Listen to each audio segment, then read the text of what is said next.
A propósito da morte do Papa, André Ventura nega que seja uma de duas coisas.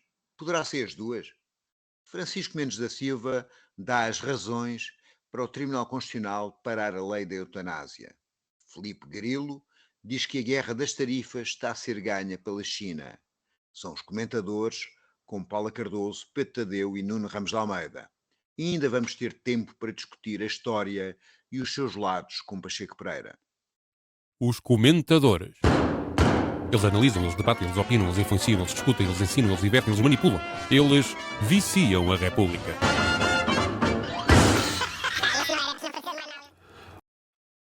Ora viva, cá estamos para mais uma edição de Os Comentadores, depois de uma grandiosa celebração do 25 de Abril, com milhares de pessoas em Lisboa, no Porto, em Coimbra, em Évora, eu sei lá que mais. Foi bom. Se a Paula tem um cravo, se aquilo é um cravo, é um resto, é um cravo, Paula. É. Uau. Ora bem, um dos dilemas da semana foi, afinal, André Ventura gosta ou não gosta do Papa Francisco? E Júlia Pinheiro confrontou com aquilo que ela própria falou, ou definiu como uma hipótese de hipocrisia. Vamos ouvir. O Papa morreu ontem. É verdade. E imagino que estará triste. Claro.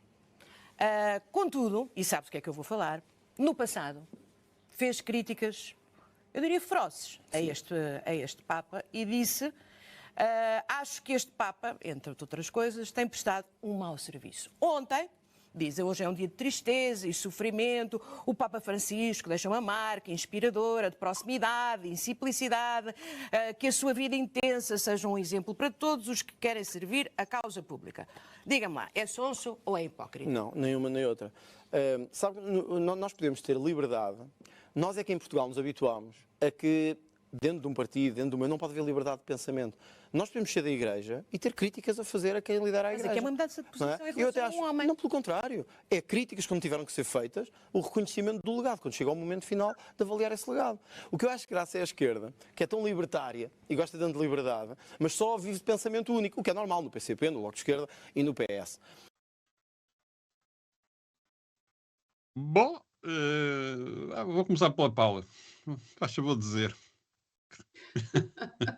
Olha, nada de novo, nada de novo.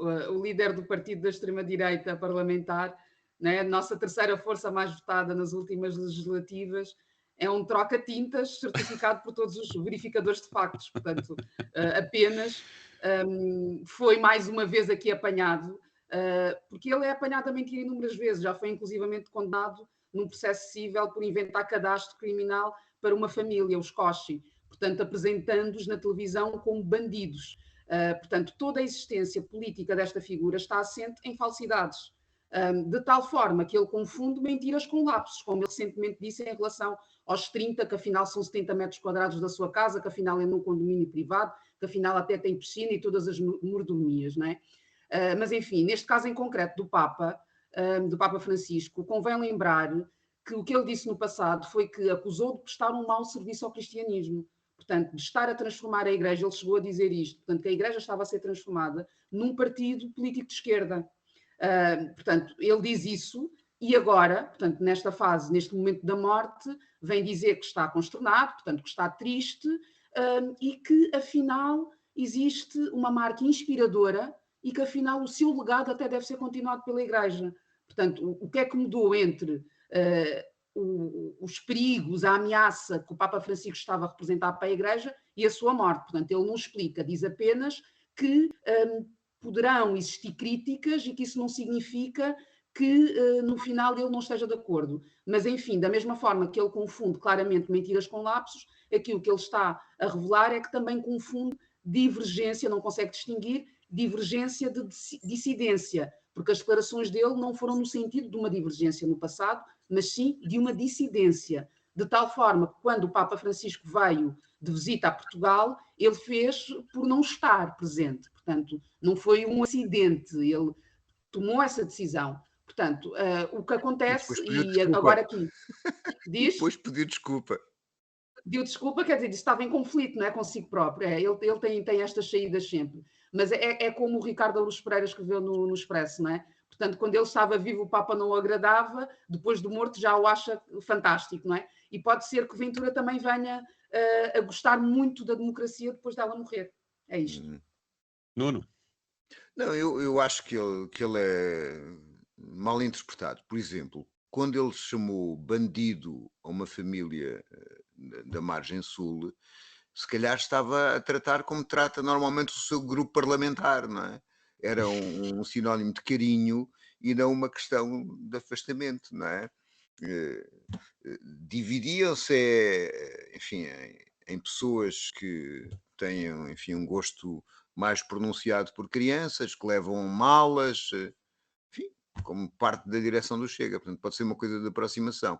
Em relação ao mesmo Papa, é a mesma coisa, mas, enfim, estamos a falar de uma pessoa que consegue votar em relação a uma medida no Parlamento as 3 votações possíveis e mudar 3 vezes aquilo que o faz mover, de facto, é apenas as questões de poder.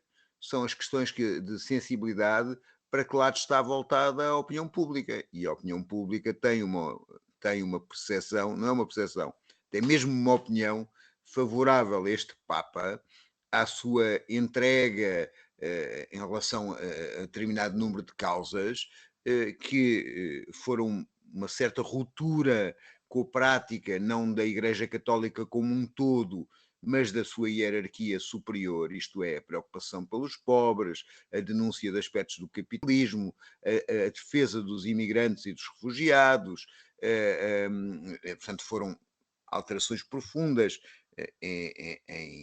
em algumas zonas da Igreja e que não foram do agrado de André Ventura, mas André Ventura agora muda a posição, porque o Papa já não está e faz isso. Depois a questão da liberdade de expressão, ele é muito favorável à liberdade de expressão, como se nota em todos os cartazes que põe, que faz uma divisão de 50 anos. Ele é favorável à liberdade de expressão que havia nos 50 anos anteriores, que era no fundo a liberdade de expressão que um PIT tinha, de qual era o método de tortura que ia utilizar. Portanto, ele, essa matéria não inova muito. A propósito disso da liberdade de expressão, por acaso, mais uma contradição da André Ventura, que é muito católico, está sempre a bater no peito, eu sou católico, mas é pecado ir contra o Papa. Na doutrina da Igreja Católica, o Papa é infalível, portanto, ele não pode ser excomungado.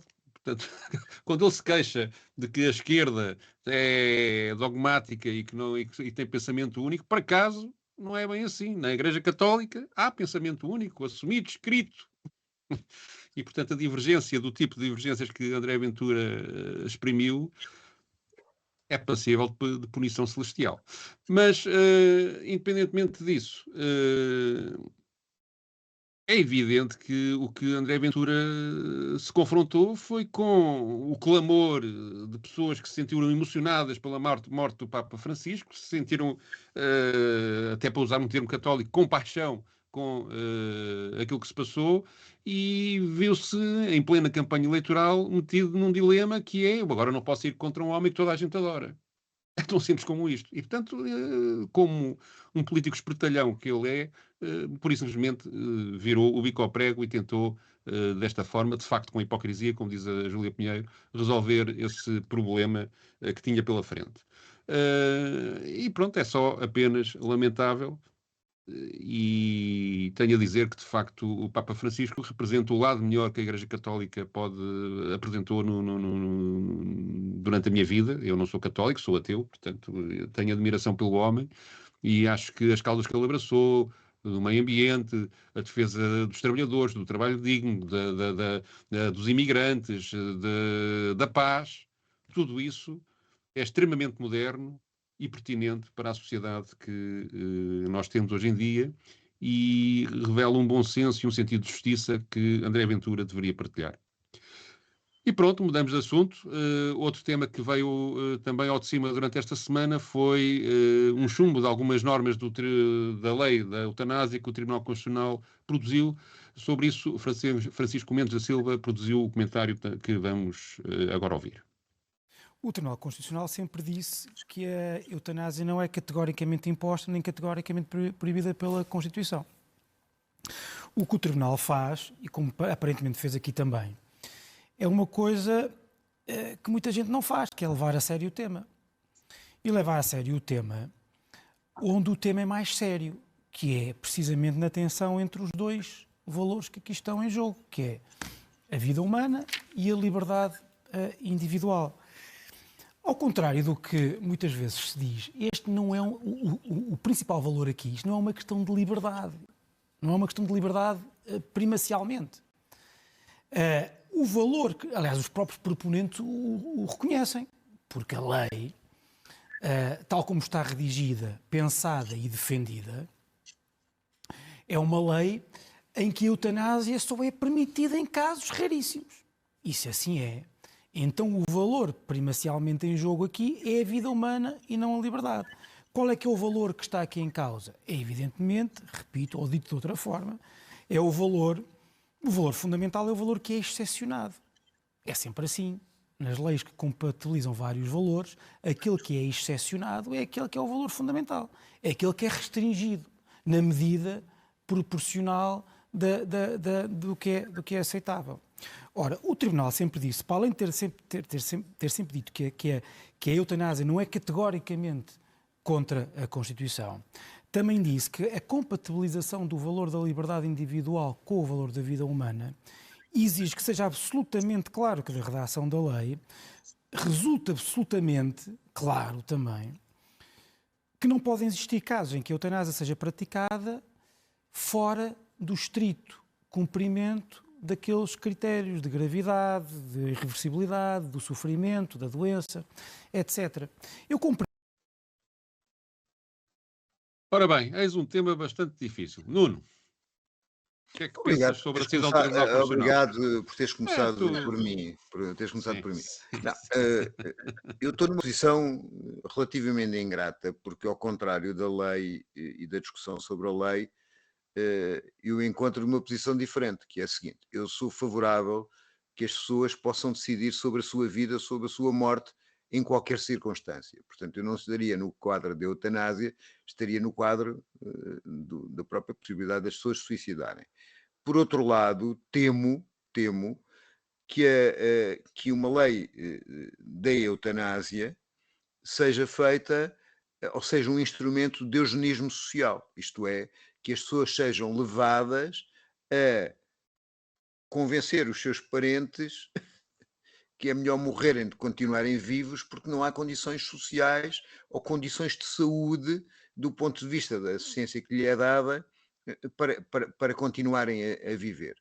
Mas sobre esta lei, o que eu acho é que esta lei já foi votada N vezes, já foi mudado o texto N vezes e continuam a não deixar aprovar a lei. Mesmo que eu não pudesse não estar de acordo com a sua aprovação, acho que isto há uma espécie de oposição de princípio por parte de setores políticos, do Presidente da República e até dos tribunais, em impedir que a lei se resolva de uma vez por todas. Não, quer dizer, não conheço, provavelmente haverá outras leis que tantas vezes tenham sido votadas, que tantas vezes tenham sido discutidas, que tantas vezes tenham sido modificadas e ainda assim não estão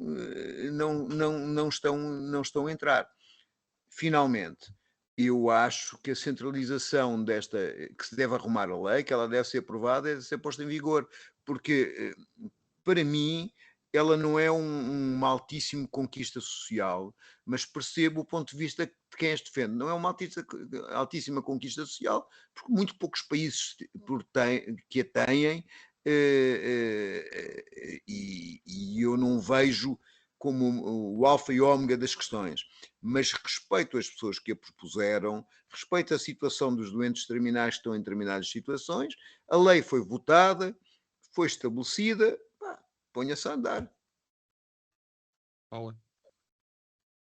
Olha, o Francisco Mendes da Silva é advogado, mas parece-me que neste caso ele utiliza aqui de uma apreciação que é menos jurídica e acaba por estar mais informada pelas suas convicções pessoais. E é evidente que todos temos as nossas convicções, o Nuno próprio esteve a partilhar as dele, e ainda bem que o 25 de Abril nos trouxe esse direito, não é, de se expressarmos.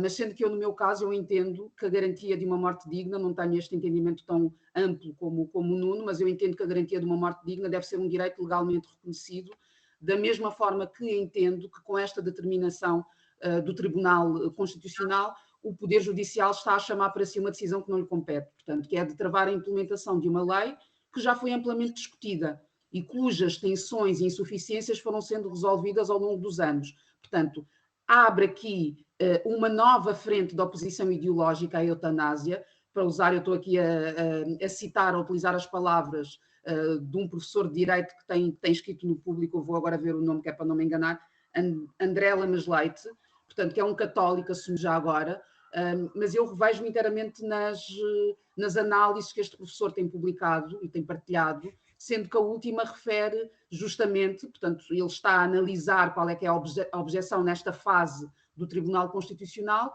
e ele acaba por fazer aqui também um histórico, dar aqui um enquadramento, e diz que, enfim, no passado houve aqui que, de alguma forma, precisar alguns conceitos que estavam indeterminados, nomeadamente o do sofrimento insuportável, mas que isso foi tudo ultrapassado. Portanto, ficando-se efetivamente aqui com a ideia de que há limites, de que há barreiras que a qualquer momento podem novamente vir a ser invocadas com esta questão mais ideológica do que propriamente jurídica, de implementação prática.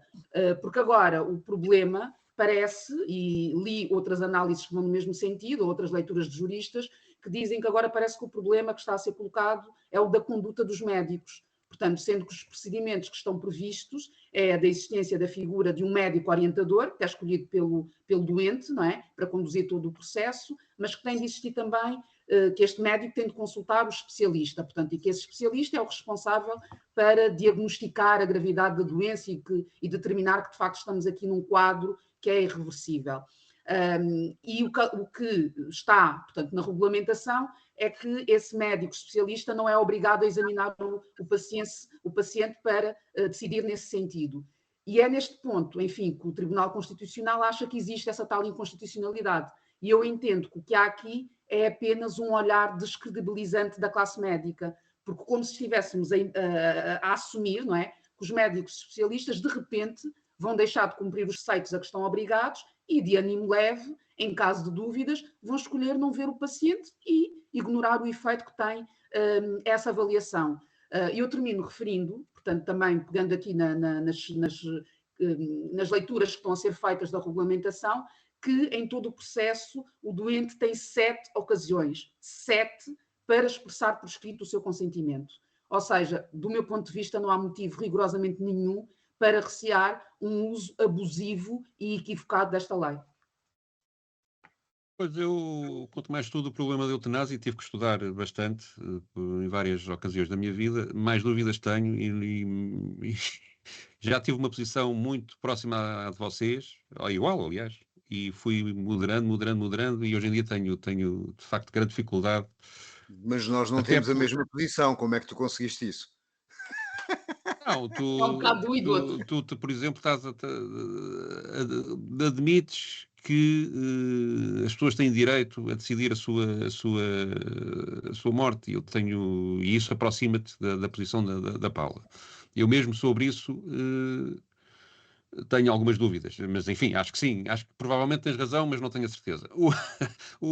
E isso é um drama, ou seja, o não ter a certeza é um drama, até porque todas as metodologias de aplicação da morte, da eutanásia, que eu conheço, e acho que as estudei todas as que estão disponíveis e as que são praticadas nos vários países, há algumas diferenças entre desde injeções, medicamentos, etc., não há nenhuma que previna, que consiga resolver o arrependimento do último segundo. E isso deixa-me uma dúvida do ponto de vista ou seja, há uma altura em que já é tarde demais para recuar e a pessoa ainda está viva. Pronto, é este o problema. Depois, mais importante ainda que isso, porque apesar de tudo seria, digamos, percentualmente o arrependimento devia ser, o número de casos em que pudesse acontecer, digamos, um erro seria certamente diminuto, mas independentemente se todos os procedimentos anteriores forem aplicados, tal como a nossa lei prevê, etc., mas independentemente disso, eu acho que o Francisco Mendes da Silva coloca mal o problema, isto do ponto de vista geral, não do ponto de vista jurídico, que isto não é só uma questão de confronto entre a vida humana e a liberdade individual, é também um confronto com o tipo de sociedade que temos e que queremos. E numa sociedade de cariz capitalista em que isto é transformado num negócio, aliás, qualquer português pode fazer eutanásia se tiver 6.000 euros e for à Suíça, Não é muito difícil para quem tenha algum dinheiro. E, portanto, a partir do momento em que isso se transforma num negócio, tal como o Nuno alertou, isto leva a que haja um sistema que pressiona as pessoas para que esse negócio seja rentável, mesmo que seja macabro. E, portanto, isto cria uma mudança na forma como as pessoas, como a sociedade encara a morte, que me preocupa. Por outro lado, sou sensível à questão individual de como é que se lida com a dor, até porque os cuidados paliativos em Portugal não funcionam e, na verdade, e eu isso confrontei pessoalmente o problema, mesmo quando funcionam, há uma altura em que a dor não é dominada pelos cuidados paliativos, ao contrário do que muitos médicos dizem, e é insuportável, e, portanto, isso cria de facto uma vontade individual de acabar com aquilo, e isso é humanamente incontornável, quer dizer, e, portanto, é de facto um problema muito difícil de resolver. Não estou de acordo com vocês também noutro aspecto, que é, eu acho que, precisamente por eu ter estas dúvidas todas, quanto mais discutida, e quanto mais filtrada, e quanto mais sólida for esta lei, para o futuro, melhor. Por exemplo, temos uma lei em prática sobre a questão do aborto já há muitos anos, que depois não é aplicada porque tem lacunas, nomeadamente sobre a história de os médicos poderem fazer objeção de consciência, etc, etc. E na prática, depois leva a que muitas mulheres vão à Espanha fazer aborto quando podiam fazer aqui em Portugal, se o espírito da lei e a redação correspondesse a esse espírito da lei, fosse realmente aplicada pelos hospitais públicos e pelo serviço público. Por outro lado, há aqui outro problema, que é o governo, quer este, quer o anterior, já deviam ter regulamentado alguns aspectos desta lei, que aliás me parece que esta decisão do Tribunal Constitucional não impede, a não ser nos aspectos do ato médico concreto que a Paula referiu. Portanto, a lei até poderia avançar em parte, já haver uma certa regulamentação e começar-se a montar o sistema para isto, se houvesse vontade política para isso. E estou de acordo com o Nuno, há uma tentativa de sabotagem à lei, mas não me parece mal que haja, digamos, uma filtragem o mais rigorosa possível de todos os seus artigos e que o produto final, a lei final, venha a ser bastante mais sólida do que no início era. Querem contrapor alguma coisa? Não, eu acho que ambos vocês fizeram excelentes intervenções, do qual eu, quer dizer, fico a pensar, mas acho de facto que aqui o que se pretende não é nenhuma filtragem, é o facto de ter mudado a maioria parlamentar para uma maioria conservadora e de direita, onde essas questões não vão ser filtradas nem vão ser decididas. E se eles pudessem, até a lei do aborto, da interrupção voluntária de gravidez, mudavam. Simplesmente como ela foi referendada, é bastante mais complicado. Mas acho que o que tu dizes tem muitos pontos que me levam a pensar e que me revejo. Sim, senhor. Vamos então mudar para um assunto, se calhar um bocadinho mais leve, apesar de tudo, que é a guerra das tarifas. Vamos lá a isto. Teria que ser Donald Trump, porque neste momento ele está a ser empurrado completamente pelos chineses. Aliás, a estratégia de adiar a compra dos aviões da Boeing foi uma excelente estratégia, porque encostou Donald Trump à narrativa que ele não consegue vender, porque de facto começa a aparecer determinados sinais na economia americana que dizer precisamente o contrário que Donald Trump defende, que as tarifas vão trazer muito dinheiro aos americanos, quando de repente começamos a ver, por exemplo, o FMI a cortar brutalmente as previsões de crescimento e começa a haver, de certa forma, uma reação muito agressiva por parte dos mercados financeiros que são muito importantes para os americanos. Portanto, Donald Trump estava a ser encostado às cordas e acaba por mostrar o primeiro sinal de fraqueza do ponto de vista de gestão da política económica aqui com os chineses. E até parece que mesmo dentro dos Estados Unidos já há vozes dissonantes em relação ao que Donald Trump estava a fazer até agora. Por exemplo, o secretário do Tesouro a dizer que as tarifas excessivamente muito altas iriam, claro, prejudicar principalmente aquela que é a economia norte-americana. Precisamente, mas também não nos podemos esquecer que tudo isto é um jogo e Donald Trump pode parecer aqui que está a perder, mas vamos lá ver uma coisa, eles se acordarem umas tarifas de 50% ou de 65%, como foi anunciado, já são umas tarifas muito grandes. Portanto, o que Donald Trump está a fazer, isto é o jogo dele, vamos colocar a fasquia muito alta para depois parecer que estamos a negociar bastante e acabar por negociar um contrato, ou neste caso umas tarifas, que acabam por ser até bastante superiores àquilo que seria inicialmente previsto. Filipe. Ora bem, Eu não sei quem é que vai ganhar esta guerra das tarifas. Acho que provavelmente é como quase todas as guerras, ninguém ganhará muito com isso. Mas há uma certa tendência para se imbecilizar o Donald Trump, e eu não sei se ele é realmente imbecil, pode ser um bocado maluco, mas imbecil não é. E eu acho que ele tem condições para levar a água ao seu moinho. Estou mais de acordo com a segunda parte do que o Filipe Gil diz do que com a primeira parte da intervenção. Parece-me, dominando o dólar, dominando politicamente e economicamente o mundo ocidental. Não sei se os BRICS e a China, que no fundo é o contraponto que poderia haver a isto do ponto de vista económico, têm neste momento capacidade e força para resistir muito tempo. A China talvez, porque tem uma economia autossuficiente em muitos aspectos, mas não sei se ele não acabará por levar a água ao seu moinho e não conseguir pôr,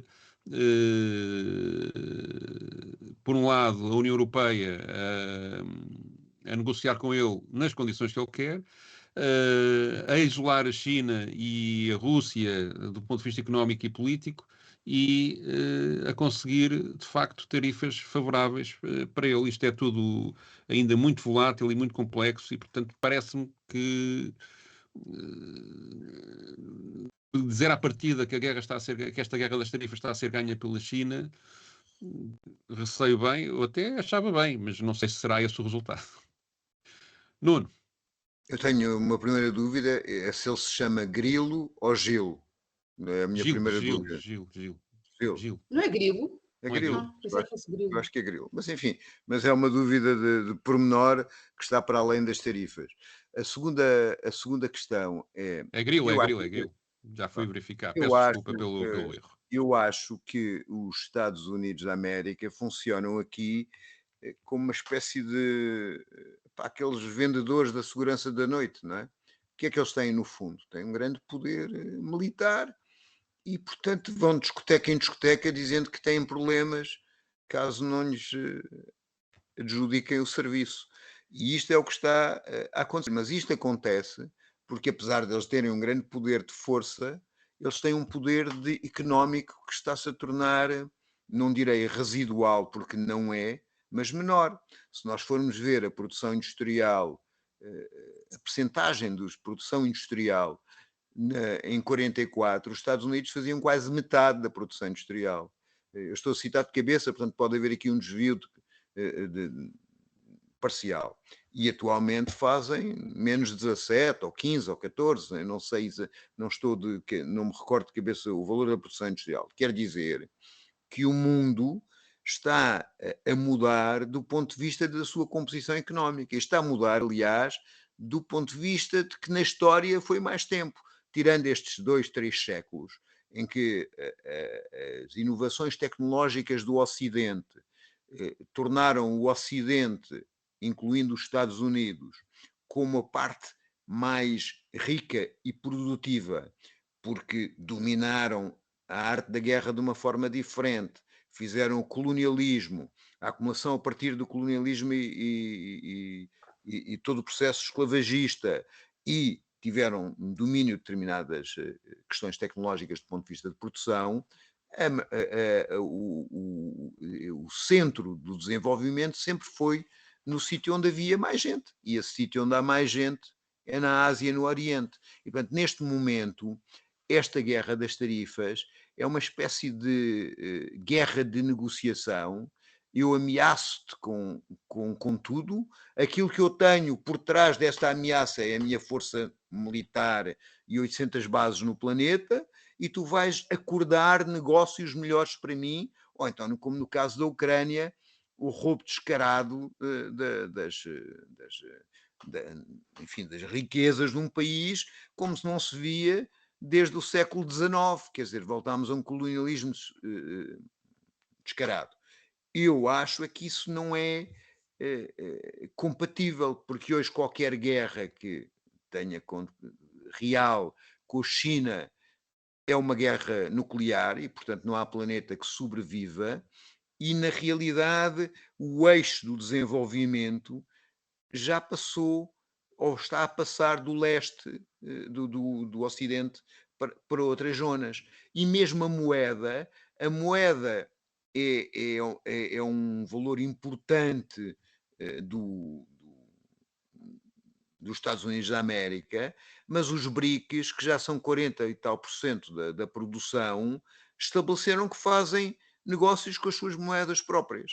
E quer dizer, mesmo o dólar, e ainda por cima com esta coisa de apreenderem as reservas da Rússia por causa da guerra, etc., está profundamente enfraquecido. Portanto, eu acho que esta guerra de tarifas não é uma guerra idiota, não é feita por um louco, como o nazismo não é produto de um louco, é produto de determinados interesses, mas parece-me que eles são dificilmente concretizáveis sem guerra.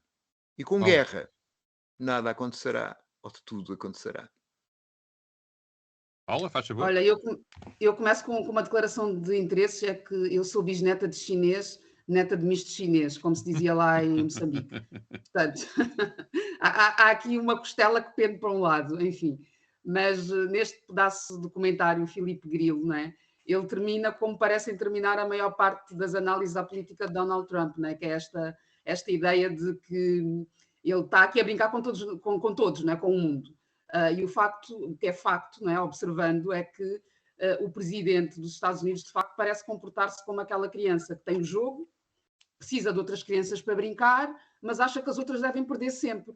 Nem que para isso tenha de alterar as regras do jogo a toda hora. Portanto, isto é Donald Trump. Mas, como é óbvio, este jogo está viciado e de pouco, para mim, nos serve continuarmos a denunciá-lo se a nossa decisão vai sempre no sentido de que é inevitável continuarmos a jogá-lo nestes termos. E aqui na Europa, portanto, eu acho que já vamos tarde, mas vamos sempre a tempo, de optar por outras alianças, portanto, de perceber que interdependência não é sinónimo de dependência, portanto, e que é isso que a China tem feito nos últimos anos, diversificando a sua rede de proximidades. Portanto, na Ásia, há aqui uma proximidade à Malásia, Vietnã, Camboja, por exemplo. Em África está muito presente, nomeadamente no meu país, em Moçambique, em Angola, na América Latina. Portanto, a China, portanto, no meio destas tensões, desta tal guerra comercial, já veio dizer que nós somos chineses, portanto, nós não recuamos, utilizando aqui uma citação famosa do Mao Tse-tung. Portanto, a questão é que, do meu ponto de vista, a China tem demonstrado que tem a sua estratégia, portanto, não está a fazer propriamente um jogo com o Donald Trump, está firme no seu caminho, e a prova disso mesmo foi a questão da inteligência artificial, a mais recente, não é? Portanto, vimos esses avanços que mostraram de facto essa eficiência, e depois há também aqui, muito recentemente, houve aqui uma notícia sobre um sistema alternativo àquele SWIFT, para as transferências internacionais, que está a ser implementado ainda apenas na Ásia, mas o que é facto é que conseguiram fazer uma transferência de dinheiro recentemente entre Hong Kong e Abu Dhabi, portanto nos Emirados Árabes, em menos de 10 minutos. Portanto, quando o sistema alternativo demora pelo menos 3 dias. Portanto, isto já está a acontecer. E para mim, esta questão da guerra das tarifas é apenas mais uma dimensão que revela que, de facto, a China está a fazer o seu caminho e que irá até as últimas consequências para levar a sua avante. É o que eu acho. Eu queria só chamar a atenção, eu estou de acordo com o que vocês dizem e acho que a China lidera, de facto, uma parte da abordagem a este problema e de relações com o mundo, que não tem nada a ver com a forma verdadeiramente imperialista como os Estados Unidos se comportam, e agora como Donald Trump está a fazer isso, que ele utiliza as tarifas como arma de agressão um pouco mafiosa, como o Nuno estava a dizer. Mas é preciso ver aqui o problema da forma como eu estava a tentar apresentá-lo, que é os timings disto. Não é? De facto, há muitos progressos do lado dos BRICS, mas a troca de exportações e importações entre estes países, Brasil, Rússia, Índia, China, África do Sul, Tailândia, que entrou há pouco tempo, etc., ainda são cerca de 10, 15% das trocas que eles fazem entre eles. Que esta Portanto, é um caminho. E eles só prevêem...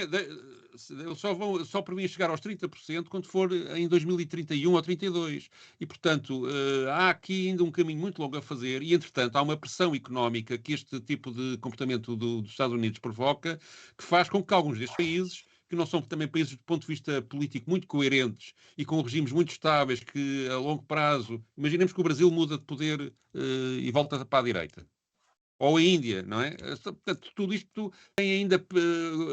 há aqui um timing com que Donald Trump certamente está a jogar que o favorece. Agora, que a única capacidade de resistência a esta tendência, a este projeto imperialista, de facto, do ponto de vista económico, que os Estados Unidos têm, é capaz de fazer frente aos Estados Unidos, parece de facto vir da China, não há dúvidas nenhumas disso, e que a China tem feito coisas notáveis, também me parece isso incontestável.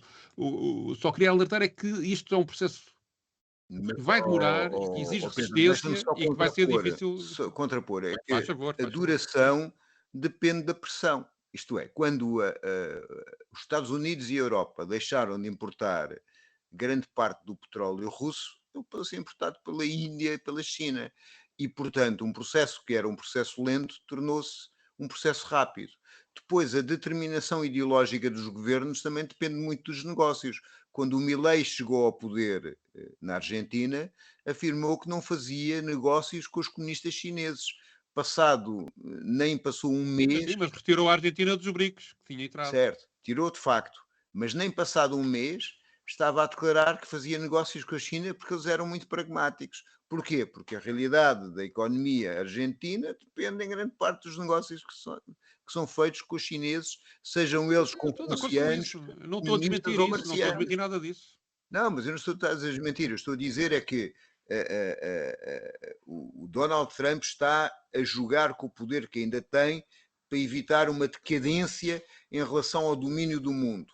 Eu acho que os dados não estão todos na vontade dele e essa decadência parece-me bastante mais inexorável do que ele pretende fazer crer.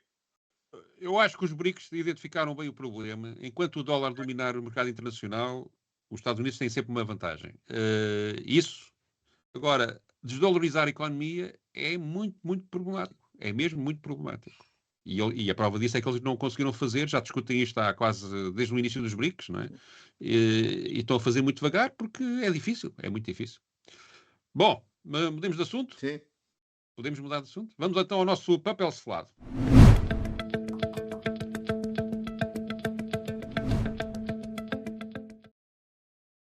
E depois de falarmos do futuro, vamos falar do passado. Está aqui um artigo de José Pacheco Pereira sobre a história e os arquivos dos partidos políticos, com foco no PSD, PS e PCP. Não sei porque é que ele não meteu o CDS nesta conversa, neste artigo. Basicamente, ele queixa-se de que os arquivos dos partidos não estão acessíveis aos historiadores, nem a militantes ou ex-militantes que querem abordar a história dos seus partidos, e que os partidos, em particular, depois vira-se para o PCP, que os partidos têm uma certa vontade de manipular o passado para no presente apresentar uma boa imagem de si próprios, escondendo algumas coisas que poderão ser mais polémicas. Eu tenho aqui que fazer uma declaração de interesses, que é: admiro muito o trabalho do Pacheco Pereira no arquivo Efêmera e até sou contribuinte da coisa, mando para lá 15 euros por mês, porque acho que aquilo tem méritos, mas há aqui sempre um objetivo de Pacheco Pereira de criticar o PCP por não disponibilizar os seus arquivos, o que me parece que é injusto. Mas enfim, Nuno, foste tu que propuseste isto, que tens a dizer? Bom, eu tenho a dizer, na soma da declaração de interesses, que eu até mandei o arquivo, eu e o meu irmão João, mandámos o arquivo do meu pai para lá, para que seja estudado, para que seja aprofundado, até porque por vezes há uma ausência dessa capacidade de trabalho em relação a outras instituições, a instituições públicas, ou pelo menos uma aparental... O que aliás é lamentável. Embora eu acho que a Torre do Tombo faça um trabalho notável. O que me parece discutível na análise do Pacheco Pereira é que há uma história honesta e uma história desonesta. Isto é, o PCP é o único partido que tem uma organização dedicada à preservação do seu arquivo, que é um arquivo político, e até tem um conjunto de obras feitas por pessoas intervenientes, por gente que esteve presa, por gente que foi torturada, por gente que fizeram as suas biografias e trabalhos históricos. E o Pacheco Pereira, de uma penada, diz que esses trabalhos não são válidos e que essas pessoas, a opinião que tiveram sobre a história que viveram, não interessa nada. Porque há alguém que deve estar a par de Deus Nosso Senhor, que é o Pacheco Pereira, que tem a capacidade de ver onde a verdade é mentira. E dá como exemplo um período da história do PCP enquadrado num período internacional, portanto, que foi no fundo no acordo que foi feito entre Ribbentrop e Molotov, em que a Alemanha nazi e a União Soviética de Stalin fizeram um pacto de não agressão. Agora, a história tem que ser contada no seu contexto. A União Soviética, quando foi formada, foi atacada por 5 ou 6 exércitos de todo o lado, entre os quais das chamadas democracias. Antes de haver esse pacto, havia uma firme intenção das chamadas democracias que a Alemanha fosse invadir a União Soviética primeiro. A primeira coisa que fizeram, aliás, antes desse pacto, foi destruir a Checoslováquia, foi entregar aos nazis a Checoslováquia com o acordo das potências ocidentais. Durante a Guerra Civil de Espanha, essas ditas potências democráticas não apoiaram a República e deixaram as tropas nazis e as tropas do Mussolini destruírem a República. A única que apoiou a República foi a União Soviética e foram as brigadas internacionais maioritariamente constituídas por comunistas. Quer dizer, mesmo esse pacto pode ser entendido numa luz diferente, fora desse tempo, esse pacto contra a natura, como uma forma da União Soviética ganhar tempo para ser invadida. E, portanto, este é o ponto de vista da história do Partido Comunista. Se está errado, se está certo, há milhares de historiadores que o podem julgar, porque o ponto de vista diferente, o ponto de vista inverso, tem hegemonia. Tem de tal maneira hegemonia que, quando acabou a Segunda Guerra Mundial, a grande maioria dos europeus identificavam como potência determinante para a vitória a União Soviética e, na altura de hoje, a grande maioria dos europeus quase não dá importância à União Soviética e considera que foram os Estados Unidos que ganharam a guerra. Portanto, quer dizer, há uma luta sobre o passado que é feita por historiadores, por partes e por partidos,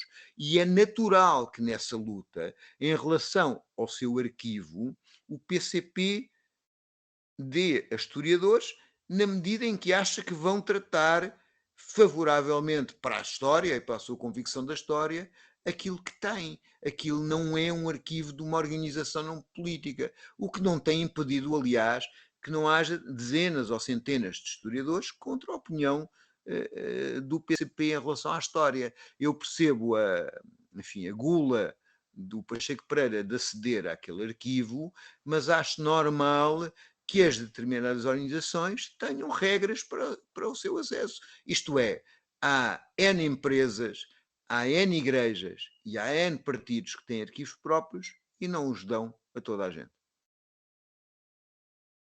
E se eu não estou em erro, não estou em erro, o próprio Stalin, ainda antes desse acordo, tentou fazer um acordo com as potências ocidentais e foi escorraçado. Não é? Portanto, acharam que mais valia conversar com o Hitler.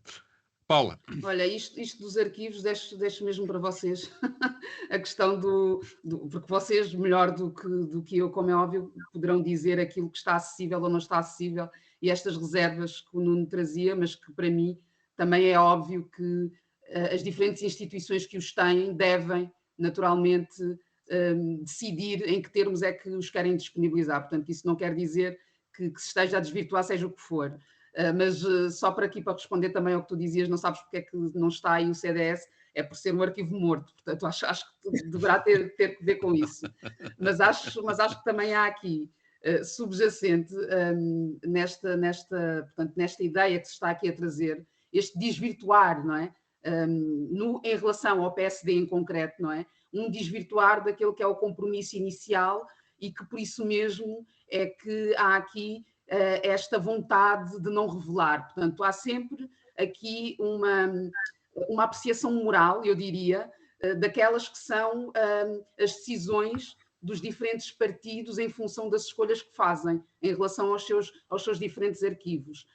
E no caso aqui do PC, até acho curioso, porque o PC é sempre, o Partido Comunista é sempre conotado como um partido da cassete, não é? Que não se consegue renovar, mas é curioso como essa via de renovação, não é? Que é vista como sendo, como condenando a inexistência, como condenando o Partido Comunista, ao mesmo tempo também é vista como uma via que poderá ser de salvação no sentido oposto, e quando outros partidos, no caso o PSD, o fazem, afinal revela-se que essa mudança não tem necessariamente de ser uma coisa fantástica, que muitas vezes pode de facto comprometer e desvirtuar aqueles que são os princípios fundadores. Deixa-me só dizer uma coisa. O PCP fez uma grande exposição, salvo erro, nos 60 anos do partido no Pavilhão de Esportes, e fez um álbum, e depois fez um álbum nos 100 anos. Nesses álbuns há diferenças assinaláveis. Por exemplo, que os jornalistas não perceberam porque pensaram que estavam a ler o álbum anterior e até fizeram no Expresso uma notícia completamente equivocada sobre isso. A fuga de Peniche na primeira versão não estava o Francisco Martins Rodrigues, que fugiu de Peniche, porque o Francisco Martins Rodrigues tinha saído do PCP e fundou a FAP, a primeira organização maoísta. Na segunda já estava o Francisco Martins Rodrigues. Isto é, o PCP julgou e bem que o apagar pessoas que depois foram contra o PCP da história não tinha nenhum sentido. Quer dizer, essas pessoas tiveram aquele protagonismo e ali foram colocadas. E estavam pessoas como o Carlos Brito, como outras pessoas que depois saíram do PCP. Uma coisa que eu não sei se entretanto mudaram ou não, eles tinham para pôr na exposição de 62 todos os réus do processo do mudo juvenil, mas no meio dos réus do processo do mudo juvenil estava o Lindolfo. Ora, o Lindolfo foi uma pessoa que traiu o partido, que se fez com o PIDE e que levou à prisão de dezenas e dezenas de militantes do partido. Isso não sei se houvesse uma exposição, porque não houve uma exposição com o nível da primeira, foi uma exposição feita por arquitetos, etc. Se não haveria, enfim, o mesmo enojamento em colocar essa pessoa num quadro da exposição. Não é que não se saiba quais são os membros do PCP que estiveram no processo do mudo juvenil e que foram condenados, nomeadamente, eu falo com declaração de interesses, o Agostinho Neto, o meu pai, uma série de gente que foi condenada. Isso é público. Agora há uma certa reticência em determinados aspectos, que eu acho que é uma reticência normal, embora não seja muitas vezes justificável. E a história deve ter o maior acesso possível. Agora, isso não significa que a história não tenha versões contraditórias e a versão do Pacheco Pereira seja a versão divina. Isto é prova de que a história, em grande parte, é um exercício de política e, portanto, é o combate político que nós estamos aqui a assistir nesta discussão. Sendo que eu defendo, obviamente, que com o tempo, necessariamente, estes arquivos têm que ser públicos e digamos, a filtragem, a partir de certa altura, começa a ser ilegítima. Mas também é verdade que depois as interpretações que se fazem são muitas vezes de caráter político e manipulatório e tentativa de contar o passado de uma forma politicamente favorável aos interesses de quem escreve. E isso temos que ter consciência sempre que olhamos para um livro de história ou para um relato de história. Posso concluir este programa? Voltamos para a semana? Deves concluir este programa com agradecimento a Coimbra, mas vais fazê-lo. Sim, senhor. Então, vá, até à próxima. Os comentadores. Eles analisam, eles debatem, eles opinam, eles influenciam, eles discutem, eles ensinam, eles divertem, eles manipulam. Eles viciam a República.